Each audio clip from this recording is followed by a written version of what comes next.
శనార్థులు ఇక మరి మన జబర్దస్త్ వార్తలలో ఏమేమి ముచ్చట్టున్నాయి ఏంది ఏం కదా అరుచుకున్నా ఇక అయితే ఎందుకురా ముందుగా తలకాయ వార్తలు ఏమని చూద్దాం పరేష బొట్ల బొట్ల సీరా గట్టి బొమ్మన్సు రైకా దొడికి బొట్ల బొట్ల సీరా గట్టి బొమ్మన్సు రైకా దొడికి బోనవెత్తి నువ్వు పోతుంటే పిల్లో ఓ పిల్లో ఆ గిసబంటి పాటలు ఎగురుతుంకే ఆటలు ఓ అమ్మ వచ్చిందుల్లో అసలైన పండుగ ఇక చూడు ఏందో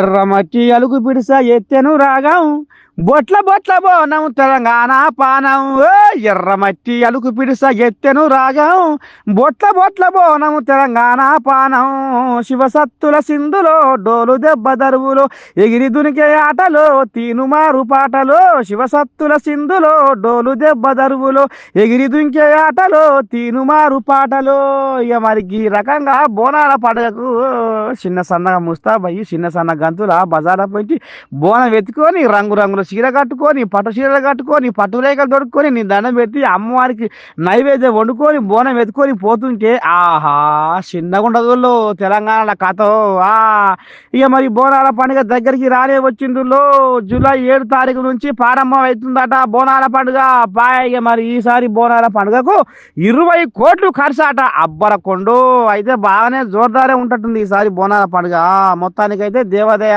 ప్రధాన కార్యదర్శి ఆయన ఉండే కదా పెద్ద శైలజ రామయ్య ఇక మరి మొత్తానికైతే బోనాల పండుగకు 20 కోట్లు ఖర్చు పెడుతున్నాం ఇక ధూమ్ధామ్ చేసుకోవడానికి ప్రకటించింది వాళ్ళ ప్రభుత్వము ఇక ఉంది పో నా సామిరంగా మస్తు ఉంటుంది మజా ఇక విశ్వసించేటువంటి స్వయంభూ బల్కంపేట అమ్మవారి యొక్క దేవాలయంలో రాబోయే నెల రోజుల పాటు ఏ విధంగా ప్రజలకు అసౌకర్యం కలగకుండా ఉండాలనేటువంటి ఆలోచన మీద ఈ రివ్యూ జరుగుతుంది. ప్రభుత్వం ప్రతిష్టాత్మకంగా తీసుకొని ముఖ్యంగా కొండా సురేఖ గారు దేవాదాయ శాఖ మంత్రికి విజ్ఞప్తి మేరకు గత సంవత్సరం 15 కోట్లు ఇస్తే ఈ సంవత్సరం 20 కోట్లు ఇచ్చి దేవాదాయ శాఖ పక్షాన హైదరాబాద్ ఉమ్మడి జిల్లా అంటే హైదరాబాద్ జిల్లా రంగారెడ్డి జిల్లా కింద ఉన్నటువంటి దాదాపు 3000 చిల్లర దేవాలయాలకన్నిటికి కూడా ప్రభుత్వం తరఫున గుర్తింపు ఇవ్వడం కావచ్చు.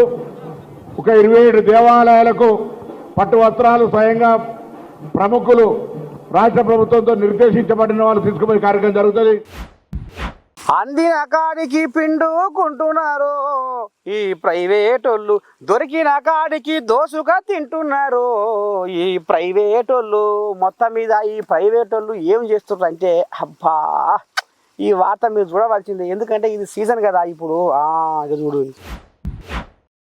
దేవుడా ఇది ఎక్కడి రాశాంగం అయ్యా లోకం మీద క్వార్టరు తాగే సీసా క్వార్టర్ ధర నిర్ణయించారు కానీ స్కూల్ ఫీజులు మాత్రం నిర్ణయించలేకపోతుర్రయ్యా ఈ మేధావులు ఈ సబ్బండ వర్గాలు ఏం చేస్తున్నట్టు మొదలు నిద్రపోతుర్రా నిబంధనలు పాటించని ప్రైవేట్ స్కూల్లో ఏ పాటి చర్యలు తీసుకుంటుర్రు వీళ్ళంతా ప్రైవేట్ స్కూల్లో దోపిడీని అరికట్టాలి పర్మిషన్ లేకుండా పుస్తకాలు అమ్ముతున్న వారి గుర్తింపును రద్దు చేయాలి అని ఎన్ని తీర్ల మొర పెట్టుకున్నా గిందనైనా కసిగంతలేరు ఎవ్వరు ముందడుగు వేస్తలేరు విద్యా హక్కు చట్టాన్ని పకడ్బందీగా అమలు చేయాలి ఎస్సీ ఎస్టీ విద్యార్థులకు 25% ఉచిత విద్యను అందించాలంటే ఎవరింటారు సర్కారు మారిన విద్యా వ్యవస్థలో కనిపించని మార్పు ఈ అందం సందం ఉందా ఈ బతుకు సందం ఉందా ఎల్కేజీ నుంచి ఇంటర్మీడియట్ వరకు అధికంగా ఫీజులు ఫీజులు ఫీజులు ఏ నోట అయినా ఫీజులు ఏ పంతులు నోట అయినా ఫీజులు ఈ రకంగా తయారయ్యిందయ్యే తెలంగాణలో విద్యా వ్యవస్థ ఇప్పటికైనా మేధావులు మరి ఏ రకంగా ఎన్ని తీర్ల సురుకులు పెట్టినా ఈ ప్రభుత్వానికి జర్నన్న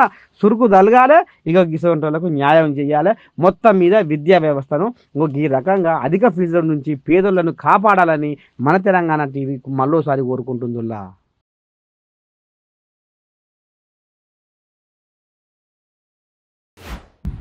ఇగో ఈ దుడ్డుగార నా పానానికి ఎంత ముఖ్యమో ఇక మరి బండ్లు తోలేటోళ్ళకు కూడా గది ఏందో ముఖ్యమటనులా దాని మీద కోర్టు కూడా ఏమో చెప్పుకొస్తుంది జర్ర ఇనురి నా పేరు ఎల్లుమెట్టు నేను లేకుంటే నీ బతుకు పట్టు నా పేరు ఎల్లుమెట్టు నా పేరు ఎల్లుమెట్టు నేను లేకుంటే నీ బతుకు పట్టు నా పేరు ఎల్లుమెట్టు ఇక మరి ఎవ్వరు ఉన్నా లేకపోయినా ఏది ఉన్నా దగ్గర లేకపోయినా కనీసం బయటికి వెళ్తేప్పుడు మాత్రం హెల్మెట్ మాత్రం దగ్గర ఉండాలన్నట నువ్వు. ఎందుకంటే నీ ప్రాణానికి రక్షణ కవచము హెల్మెటే నాట. పుసుక్కున ఏందన్నా అడ్డం పడ్డా లేకపోతే కింద జారి పడ్డా ఇంకేదైనా టక్కరైనా బొక్కరైనా అరొక్క దానికి ఇగో ఈ హెల్మెట్ నీ తలకు రక్షణగా ఉండి నీ ప్రాణాన్ని నిలబెడుతుందట. జర ఇప్పటికైనా సోచాయించి ఏడికి పోయినా ఎక్కడ పోయినా ఇక మరి ఖచ్చితంగా మీరు మాత్రము హెల్మెట్ ధరించవలసిందే, మీ ప్రాణాలు కాపాడుకోవాల్సిందే అని ఈ రకంగా అధికారులు పోలీసులు ఎన్ని తీర్ల మొరబెట్టుకున్నా ఇక ఒకరు చెవులో పెడతలేరు. కానీ ఇప్పటికైనా ఇది మరి కొత్త చట్టం తీసుకొచ్చిందట. జూలై 1 నుంచి వెళ్ళి కేంద్రము ఏదేదో కొత్త చట్టాలు తీసుకొచ్చిందట. ఇక మరి ఇప్పటికైనా జనాలు సోచాయించి ఖచ్చితంగా ఇక మరి పాటించాలి ఈ నియమాలు. ఈ రకంగా ఉండాలి, ఈ రకంగా పోవాలి, ఈ రకంగా రావాలి, గిట్లా హెల్మెట్ పెట్టుకోవాలని ఇక మరి కేంద్రం కూడా ఆదేశాలు జారీ చేసిందట. ఇప్పటికైనా మరి కొంతమంది బుద్ధి తెచ్చుకొని హెల్మెట్ పెట్టుకొని మీ ప్రాణాలు కాపాడుకోరి, లేకపోతే ఇంత జరిమానాలు మరి మీరు వేసుకోకూరి, అనవసరంగా డబ్బులు ఖర్చు పెట్టుకోకూరి. మొత్తానికి మాత్రం మీ ప్రాణాలు కాపాడుకోవాలని మన తెలంగాణ టీవీ మనస్ఫూర్తిగా కోరుకుంటుందిలా. అమ్మా ఏపీ రాజకీయాలలో పనక పార్టీలో ఉన్న విజయసాయి ఓ అమ్మ జంపు జలానికి ఆడుకొచ్చిందుల్లో కాదో ఓ లక్కవా. 2వ స్థానంలో ఉన్న విజయసాయి ఎంత పని చేసే జగన్ను ఇక చూడు ఏం ఉద్దాకము. అయ్యో రాజన్న గౌరవాల కొడుకు జగన్కు మళ్ళీ ఎదురు దెబ్బ తగిలిందుల్లా. వైసీపీ పార్టీలో నెంబర్ 2గా ఉన్న విజయసాయి రెడ్డి కింద మీద చేస్తున్నట వ్యవహారం అంతా. ఇక రేపో మాపో బీజేపీలకు పోదామని ఒకటే ఆలోచన చేస్తుండట. ఈ నోట ఆ నోట మొత్తం అప్పుడే చర్చ మొదలైంది ఏపీలో. ఏంది ఏ కథ అంటే ఆయన ఇప్పటికే మద్యం కుంభకోణంలో విశాఖపట్నంలో భూములు ఆక్రమించుకున్నాడు అనే దాని మీద మరి ఇప్పటికే ఆరోపణలు ఎదుర్కొంటుండు. కాబట్టి ఇక రేపు మరి వైసీపీ అంతా గందరగోళం అయిపోయింది. రేపు నన్ను ఏం చేస్తారు, ఎన్ని కేసులలో ఇరికిస్తారు, ఏం కాదో మరి నేను జైలు పోవాల్సి వస్తుందో ఏమో అనుకున్నట్టుండు. మొత్తానికి అధికార పార్టీ వైపు మొగ్గు చూపుతుండులా. ఇక ఇప్పటికే పాడైపోను రామచంద్రారెడ్డి మిథున్ రెడ్డిలు పోతురు అని పుకారాలు చెప్తుంటే ఇక మీదంగా వైసీపీ పార్టీలో నెంబర్ 2 స్థానంలో ఉన్న విజయసాయి రెడ్డి జగన్కు అన్యాయం చేసి బీజేపీలకు రేపో మాపో పోతుండు అనేది పుకారాలు వేసిందులా. రామచంద్ర విజయసాయి రెడ్డికి జగన్ ఎంత దారపోసిండు, ఏం చేసిండు అంటే ఇగో ఈ రకంగా ఇచ్చిపెట్టి పార్టీ ఓడిపోయినందుకు జగన్కు సురకలు పెట్టిపోతుర్రులా. ఇంకా కూడా ఎట్టవుతుందో ఎట్టబోతుందో జగన్ బతుకు కొసకుప్ప. ఓ పక్క బలమైన ఈదురుగాలులు, ఇంకో పక్క ఉరువులు మెరుపులు, ఇక కుండపోత వర్షం. వర్షంలో కూడా ఈ పిల్లకు సోయి లేదంటే ఎంత పెద్ద ఉదారకం చేసి ఎట్లా అయిందో చూడు. ఒక్క దెబ్బకు 2 పిట్టలు అన్నట్టు జర్ర సేపు అయితే ఇద్దరి పానాలు గంగల కలుస్తున్నాడులా. ఏం ఉద్దారకం ఉంది అసలే. ఆనకాలం ఆడంగా మెరుపులు ఉరుములతోటి పిడుగులు పడుతుంటే ఆ రీల్స్ మీద మన్ను పోయి ఆ రీల్స్ పిచ్చిన వాడి ఒక ఆమె నీళ్ళల్లా వాన కొడుతుంటే కింది మీదికి దార పోస్తుంటే కుండపోత ఆమె పోయి వాన రీల్స్ చేస్తుంది, ఇంకో ఆయన వీడియో తీస్తుండు. నీ దండం పెడితే పొలళ్ళు అని పిడుగు వనగానే నీ దండం పెడితే వామ్మో వాయో షస్తిరో బతిరో అని ఉరికి ఇంట పడ్డారు. మరి ఇదేమన్నా అన్నసందా ఉందా వీళ్ళ ముచ్చట? జర్రసేపు అయితే ఉచ్చతార్థంగా ఉత్త పుణ్యానికి పానాలు గాలిలో కలుస్తుంటే ఈ రకంగా రీల్స్ పిచ్చిల వాడి ఎందుకురా పానాలు పోగొట్టుకుంటుర్రు, అయ్యా మనకు ఎందుకు వాళ్ళకు కడుపు కొత్త పెడుతుర్రు అని నెటిజన్లు వాళ్ళని దుమ్మెత్తిపోస్తుర్రులా. నాది 30 ఏళ్ళ రాజకీయం, నన్ను కానకుంటా నన్ను ఇయ్యాల మీరు ఇటు అటు చెవులు దులపరిచి పోయి ఆయన మీరు ఎట్ట కట్టుకుంటారు ఏంది అని బెంగడ ఎగురుతున్నా ఆయన ఉండే కదా జీవన్ రెడ్డి. ఇక జీవన్ రెడ్డి కాట ఆయన ఢిల్లీలో సోనియమ్మ ఏమో ఆశ పెట్టిందట. గప్పుడు సలబడ్డాడట ఏందో ఇందాం. ఇక జగిత్యాల ఎమ్మెల్యే సంజయ్ కుమార్ను ఏమంట రేవంతమయ్య కాంగ్రెస్ పార్టీలో షరీగా చేసుకుంటూ ఇక నీ దండం పెట్టి ఇక భూమికి ఇంతే తెగుడుతుండు జీవన్ రెడ్డి. నాకు తెలియకుండా ఎట్లా కలుపుకుంటారు, ఎట్లా చేసుకుంటారు, లోపటంగా మీరు రాయబారాలు ఎట్లా నడిపించుకుంటారు, నేను ఉన్నది ఏమిటికి లేనిది ఏమిటికి. ఆయన 10 ఏళ్ల సంది నా మీద కాకనబోరి ఎన్నో యుద్ధాలు చేయవలసి వచ్చింది, ఎన్నో పోరాటాలు ఎదుర్కోవాల్సి వచ్చింది, నా కార్యకర్తలను కేసులపాలు చేసి హింసించిండు. గట్లాంటి ఆయనను మీరు ఎట్లా వంతవాడి మీరు పార్టీలో షరీగా చేసుకుంటారు అని ఇక మొత్తం జీవన్ రెడ్డి సారు మొత్తం కింద మీద ఎగురుతుంటే ఈ ముచ్చట ఈడబడి ఆడబడి అలకబూలితే సోనియమ్మ శివుల పడితే సోనియమ్మ అయ్యా జీవన్ రెడ్డి నువ్వు లేకపోతే ఎట్లా, నువ్వు రాజీనామా చేస్తా అంటున్నావాట, నువ్వు దూరంగా పోతుంటున్నావాట, కడవ జరుగుతుంటున్నావాట, లేదు నీకు పీసీసీ పదవి నీ చేతుల్లో పెడతా నీకే ఇస్తా అని ఆశ పెట్టినాక అగో ఇప్పుడు సలబడ్డాడట జీవన్ రెడ్డి. మొత్తానికైతే హైకమాండ్ జర్రంత జాలి చూపినాకనే జీవన్ రెడ్డి సలబడ్డాడట. నువ్వులా చూస్తుర్రా ఎంత కథ నడుస్తుందో లోపటంగా. రేవంతమయ్య ఈ రకంగా చేసేసరికి సీనియర్లు మొత్తం గుర్రు అంటున్నారట రేవంత్ రెడ్డి మీదకి.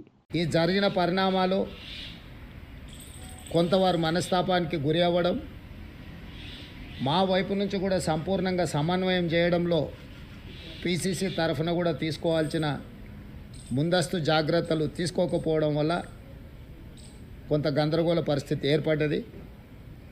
తక్షణ వసుదేవసుతం దేవం కంసచానూరామర్దనం దేవకీ పరమానందం కృష్ణం వందే జగద్గురు. ఇక మరి ఈ శ్లోకము ఎందుకు చెప్పవలసి వచ్చిందంటే ఇగో గిందుకుల్లా జర చూడు అసలుకైతే ఏందో. యదా యదా హి ధర్మస్య గ్లానిర్భవతి భారత అభ్యుత్థానమధర్మస్య తదాత్మానం సృజామ్యహం.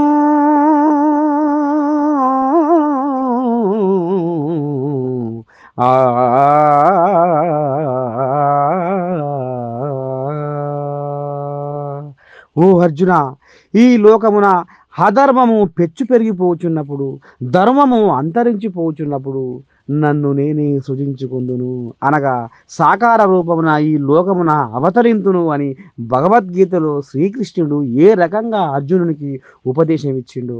ఇగో గదే తరీకన కల్కి విష్ణు భగవానుడైన కల్కి ఆ కలియుగంలో అవతరించి ఇక మరి దుష్టులను, దుర్మార్గులను, నీచులను, నికృష్టులను, అష్ట పాపాలులను, దుష్ట చండాలులను మరి శిక్షించాలి. కాబట్టి ఇగో ఆ సాక్షాత్ ఆ భగవానుడే కల్కి రూపంలో అవతరించి మరి ధర్మాన్ని కాపాడిండు, సత్యాన్ని నిలబెట్టిండు అనేదానికి ఇగో ఈ కల్కి సినిమా ఉదాహరణగా తీసుకొని ఇగో రామ సక్కదనంగా ప్రపంచమంతగా వాకుతుందిలా ఇప్పుడు కల్కి సినిమా.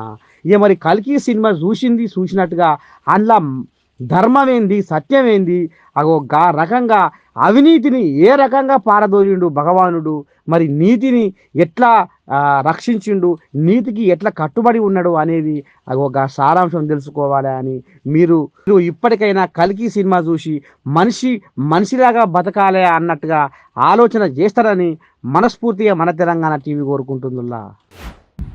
ఇప్పుడు బడిలో ఉయ్యాల చూసినాం, గుడిలో ఉయ్యాల చూసినాం, చెట్లకు ఉయ్యాల చూసినాం, ఇంట్లో బుడ పొరగాళ్ళ కోసము కట్టుకున్న ఉయ్యాల చూసినాం. కానీ అబ్బా బస్సుల ఉయ్యాల చూసిర్రా, జోరాలి పాడాలి ఈ జోల పాటతో పాపాయి ఆ పాలిని గోల పాపాయి అని పాడబాడుతుంది ఓ తల్లి బస్సుల ఉయ్యాల కట్టి ఓ బిల్లకు. ఇక చూడు,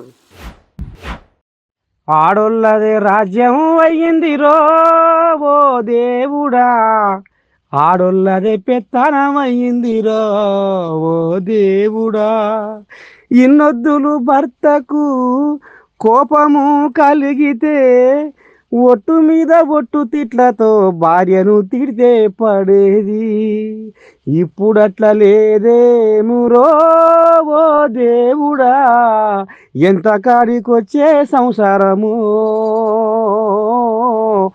ఎంత కాడికొచ్చే సంసారము. ఫిరి బస్సు చెయ్యబట్టి జాడపత్త లేకుండా రాజ్యం మీద అడక్కలంతా గోలుమాలు కొట్టి తిరిగి వస్తూ ఉన్నారు. ఇది ఏమి రాజ్యము ఆయరో ఆడోళ్ళ రాజ్యం ఆడోళ్ళదే పెత్తానమైపాయరో. ఇన్నొదులు భర్త తిడితే భార్య అటబడి కూసునేది, ఇడుపు కూసునేది, బువ్వ తినక అడిగి కూసునేది. కానీ ఇప్పుడు భార్య భర్తల మధ్య పంచాయతీ వస్తే ఏహే నువ్వేది నీ లెక్కేదిరా అని ఇగో బుడ్డ పొరగాల సంఖాన్ని ఎక్కించుకొని బస్సు ఎక్కి మా పోతారు అమ్మగారింటికి. ఇక చూస్తుర్రా పిరి బస్సు పుణ్యమా అని ఆఖరికి వస్తార కల్లా ఇగో బస్సులా మంచిగా తమాషగా చీరతోటి ఉయ్యాల కట్టి జో అచ్యుతానంద జో జో ముకుందా లాలి పరమానంద రాజ గోవింద జో జో ఇగో ఈ రకంగా ఊపుకుంటా ఈ రకంగా బుడపొరగాలని తమాష ముద్దుగా ఆడిపించుకుంటా పాడిపించుకుంటా అమ్మగారింటికి పయనం కడుతురు. ఆహా పిరి బస్సు పుణ్యమా అని నీ దండం పెడితే ఆడోళ్లకు అందినంత బలం వచ్చిందిలా. ఇప్పుడు రైతన్నలు పెద్ద సార్ కాడికి కలెక్టర్ కాడికి ఎందుకు పోతారు? ఓ సారు నాకు ఈ కష్టం వచ్చింది, ఈ సమస్య ఉన్నది, జర తీర్చాల సారు నీ బాంచను అని పోతారు, అంతేనా కాదా? కానీ ఒక రైతన్న ఏం కష్టం వచ్చిందని పోయిందంటే వామ్మో ఇక చూడు వారే బా ఎంత ఇచ్చంద్రమైన ముచ్చట వినవలసి వస్తుందేమోర్రా ఈ అన్యారం చల్లకుండా. ఇక మరి కర్ణాటక సంగప్ప అనేట ఆయన ఒక ఆయన ఉండట. ఇక మరి కథ ఏంటంటే ఇక మరి జిల్లా కలెక్టర్ అనేట ఆయన ఏం చేస్తాడు, ఎవరెవరికి ఏ సమస్యలు ఉన్నాయి, రైతులకు ఏదైనా సమస్యలు ఉంటే నేరుగా రావచ్చు, నాకు కలవచ్చు, మీ బాధ చెప్పుకోవచ్చు, మీ సమస్య చెప్పుకోవచ్చు, నేను పరిష్కారం చూపిస్తా అని ఆర్డర్ వేసిండట. హబ్బరకొండ సందు దొరికిందే కదా అని ఈ రైతు సంగప్ప అనేట ఆయన నాకు ఏ సమస్య లేదు కానీ పిల్ల సమస్య ఉంది, నాకు పిల్ల దొరకలేదు, నాకు 10 ఏళ్ళాయే, ఇప్పుడు పెళ్ళి అయితే లేదు, నేను ఏం చేయాలి, సావాలనా బతకాలనా, మస్తు మానసిక క్షోభ అనుభవిస్తున్నా. ఓ సారు కలెక్టర్ సారు నాకు మాత్రము పిల్ల కావాలి, జర ఎట్టనన్నా చేసి వెతికి పెట్టు సారు, నీకు పుణ్యం ఉంటుంది, నీ బాంచనని బతులాడుతుందట. ఓ రామా ఇక అక్కడ ఉన్న చుట్టుపక్కల ఒకటే పక్క పక్క పక్క పక్క నవ్వి పాడు చేసిరట. అంటే చూడురి పాపం ఎంత బాధ ఉంటే, కడుపులో ఎంత ఆయాసం ఉంటే ఆ రైతు కలెక్టర్కు పిల్ల కావాలని మొరబెట్టుకుంటాడు. ఓ పెద్ద మనిషి నీ అన్యాయం చల్లకుండగానే నువ్వు పోయి కలెక్టర్ సార్ చెప్పుకుంటా అవే పెళ్లి కాలేదని, అదే చుట్టాలకో పక్కాలకో దోస్తుగాలకో వాళ్ళకో వీళ్ళకో లేకపోతే పేపర్లను వేయించుకోవాలి. కానీ గిదేం సకదానమే, నీకు పిల్ల కావాలని కలెక్టర్ చెప్తే కలెక్టర్ ఏం చేస్తాడే అంటువే ఈ ముచ్చట వింటున్న నెటిజన్లు. మాజీ మంత్రి ఎర్రబెల్లి దయాకర్ అయినా పెద్ద మనిషి కేసీరావును వ్యవసాయానికి మర్రబెట్టి ఇక ఈయన మాత్రం కాంగ్రెస్ గూటికి చేరబోతున్నాడు. ఓ అమ్మా ఇది ఎక్కడి గందరగోళం అనుకుంటారు. లోపటంగా అల్లుడు చక్రం తిప్పుతుండట ఇనూరి ఓని పాడియన్ గారా. ఇక బీఆర్ఎస్లో మరి పెద్ద మనిషి కేసీరావు ఇక తట్ట బుట్ట చదువుకొని ఏమున్నదాకా అని వెళ్ళిపోవలసే కాడికి వచ్చింది కథ. ఏం సకదానం ఉందిలా. మాజీ మంత్రి ఎర్రబెల్లి దయాకర్ రావు కూడా కాంగ్రెస్ గూటికి చేర్చేందుకు సిద్ధంగా ఉండాడనుల్లా. ఊరేకో ఇది ఎక్కడి గందరగోళం అంటే ఇక మరి కథ నడిపించిండట వేం నరేందర్ రెడ్డి. ఇక అటు పోతే ఇంకో అల్లుడు కూడా ఉండగా మదన్ మోహన్ రావు ఎమ్మెల్యే, ఆయన కూడా రేవంత్ రెడ్డి కాడ చక్రం తిప్పిండట. మొత్తానికైతే ఎర్రబెల్లి దయాకర్ రావు రేపో మాపో కాంగ్రెస్ పార్టీలో షరీక కాబోతుండట. కానీ కాంగ్రెస్ నేతలు మాత్రము వద్దు, ఎర్రబెల్లి దయాకర్ రావు మన పార్టీలకు అస్సలు వద్దు. ఇక ఇంకొకటి ఏంటంటే ఎర్రబెల్లి దయాకర్ రావు మీద గెలిచిన యశస్విని రెడ్డి మనవరాలు లెక్క ఉంటుంది. ఆమె గంత చిన్న వయసులో ఎర్రబెల్లి దయాకర్ని ఓడగొట్టింది. ఎర్రబెల్లి దయాకర్ ఎన్నో ఇబ్బందులు పెట్టిండు అని ఇక యశస్విని రెడ్డి అత్త ఉండే కదా ఝాన్సీ రెడ్డి, ఆమె కూడా పట్టుబడుతుందట. మన వ్యతిరేకిని ఎట్లా తీసుకుంటారు నాకు తెలియకుండా పార్టీలకు అని ఇక ఈమె కూడా శంగళ ఎగురుతుందట. మొత్తానికైతే రానున్న రోజుల్లో ఎర్రబెల్లి దయాకర్ రావు కాంగ్రెస్ పార్టీలో షరీక కాబోతున్నట్టునులా రేవంత్ రెడ్డి కూడా గ్రీన్ సిగ్నల్ ఇచ్చిండు అనేది పుకారం వేసింది. చూద్దాం మరి రేపు ఏం జరగబోతుందో ఏం కథ. వస్తున్నావో ఈ పాడైపోయి ఇంకెన్నాళ్ళు ఉంటావు, రావా ఇక అటే ఉంటావా, ఇంతేనా మా బతుకు? ఊరేకో నన్నే చూస్తుర్రా, నేను మీద చూస్తున్నా, ఇట్లా నేను చూస్తున్నా కాదు రైతులు చూస్తుర్రు. మోరా ఇట్లా పెట్టిర్రు ఆన చల్లకుండా ఈ ఆన దేవుడు. అబ్బా ఇక చూడు రైతుల కోస ఎట్లా ఉందా. ఇక ఈ రకంగా యావత్ తెలంగాణలో రైతన్నలంతా వానదేవునికి మోర లేబట్టి ఎదురు చూస్తా ఉన్నారట. కానీ ఏం సకదానం ఉందిలా. ఆ వానదేవుడు జాలి చూపుతలేడు, కరుణిస్తలేడు, వాన పడతలేడు. తుకుములు మొత్తం ఎక్కడికక్కడ మొత్తం ఎర్రగా అయి పాడవుతున్నాయి. ఈ గాలులకు మొత్తం మొలక మొత్తం అంతా ఎర్రగా అయ్యి మొత్తం సర్వనాశనానికి వచ్చింది. ఏం చేయాలి, ఎట్లా చేయాలి, ఎట్లా బతకాలి, అప్పులు ఎట్లా కట్టాలి, సప్పులు ఎట్లా కట్టాలి, పోరగాళ్ళు ఎట్లా చదివించుకోవాలి, ఇంట్లో సంసారం ఎలా తీసుకోవాలని ఈ రకంగా ఆలోచన చేస్తుంటే ఆనదేవుడు మాత్రం గింతనన్న కసిగంతలేడట. ఇక ఈ వాతావరణ శాఖలు ఏమో వచ్చే వాన అంటారు, అది వచ్చేది లేదు సచ్చేది లేదు. ఆఖరికి వస్తారు కల్లా రైతులే సస్తట్టులా రేపు ఈ వాన పడక. ఎటునైనా మన జబర్దస్త్ వార్తలు ముద్దుకున్నాయా? ఇక రేపు కూడా గిదే వస్తా. మీరు మాత్రం చూస్తూనే ఉండాలి మన తెలంగాణ టీవీ. ఉంటే శనార్థి, అందరికీ నమస్తే.